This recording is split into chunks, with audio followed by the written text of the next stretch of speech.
who's done the work, who's done the research, and who's made a change.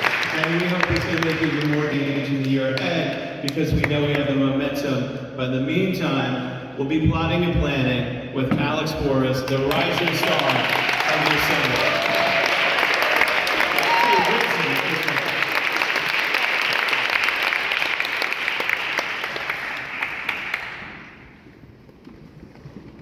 Thank you. I am so glad to be here with New York City E-Vehicle Safety Alliance. Give yourself another round of applause.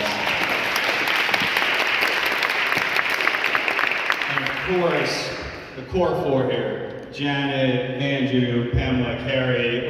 Let's hear it for them. It is incredible. It is incredible what they have built, what all of you have built. Obviously, none of us want to be here, right? None of us want to be spending our Tuesday night talking about safety on our streets. We're here because we know there's a problem, and because we know that we need to take action. And that is as true today as it was at this town hall a year ago. And we've heard about how much more we have to do. I don't want to minimize any of that, because there is a lot that we have to do. But I do want to take, 2 minutes to celebrate what this group has already accomplished. Because my gosh, what you have been able to push forward in just a year of time. You know, when I got to Albany, I was told that the average bill takes 3 years to pass, which is an exciting thing to hear when you're elected to a 2-year term. But it's true. The average bill that passes takes 3 years, and that's the average. Some are quicker, a bunch take a lot longer. And this group, because of the momentum, because of all of what you have done, we actually got 8 e-bike and moped safety bills through the Assembly, through the Senate, and into law last year. And that is phenomenal. So I want to talk about 2 of them, not just because they're the 2 I wrote, but kind of.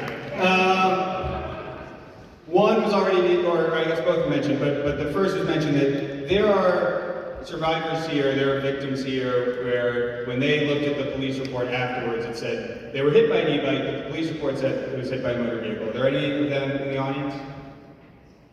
We have a bunch. And this is the data that we're all relying on when we design our streets, when we pass legislation, when we have these debates. And so it's unacceptable if we're starting from a place where e-bikes are being classified as cars. So we got rid of it.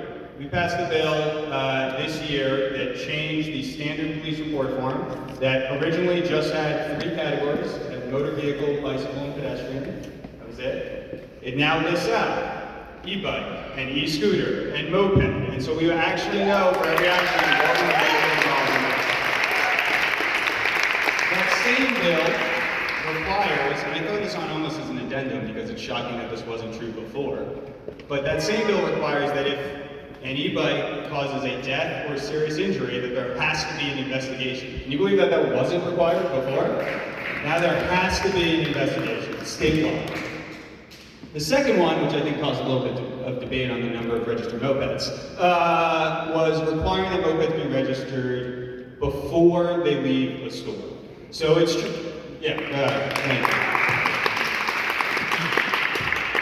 it's true that there are tens of thousands of mopeds. I don't even really know how to estimate it. But I do know that last year, when I first did this report, Andrew was right, there were 4,900 that were registered in New York City. And we've watched, and this is a curiosity I cannot explain, and if anyone can, please do. But over the course of a year, the number that registered decreased and decreased and decreased and decreased. And as of 3 weeks ago, when I last pulled the number, 1,653 are registered in New York City. And I don't know how many actually exist, but I know that NYPD has seized over 12,000 unregistered mopeds in the first half of this year. So now, that bill, we need, unfortunately, give the DMV time to implement. That bill takes effect in January. From then on, you will not be able to purchase a moped anywhere in the state without registering it at the point of sale.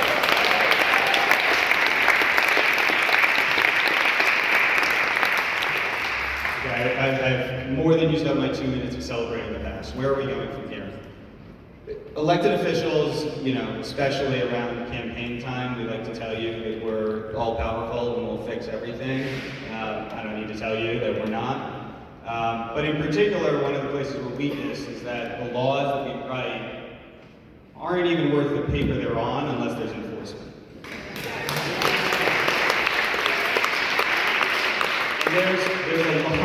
There's a lot more legislating we have to do. I have a few bills, all my colleagues up here have bills. There's more legislating to do. But we also need to solve the problem of enforcement. And that's really the focus of this year.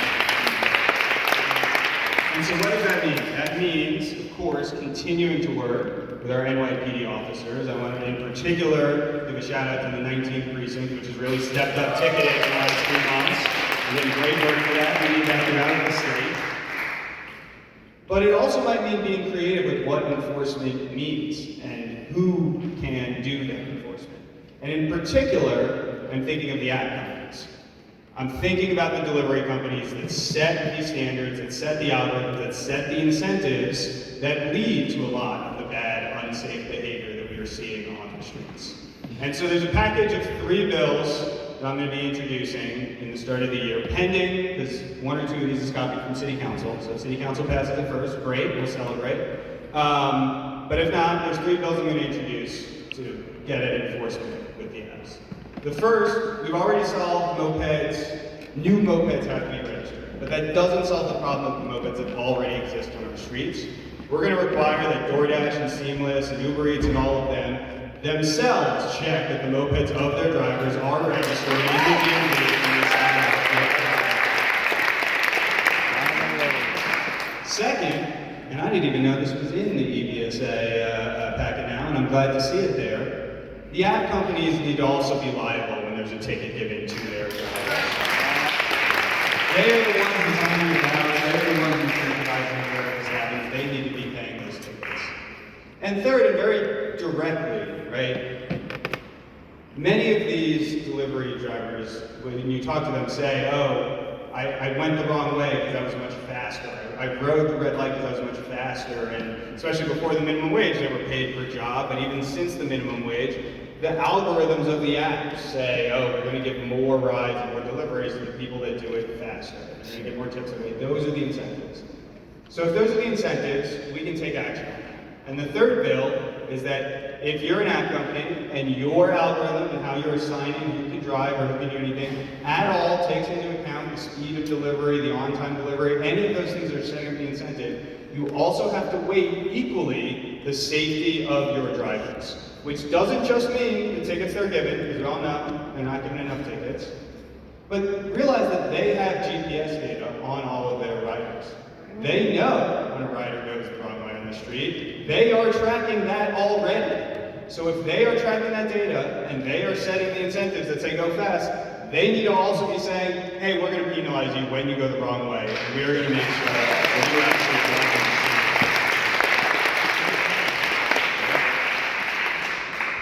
drive. It's crazy that we have to be this creative. It's crazy that we have to work this hard. But I have no doubt, given what this room has already accomplished, what these organizers have already accomplished, what working with my colleagues in government have already accomplished, and the importance and the need and the necessity of improving the safety, that we're going to get this done. Thank you.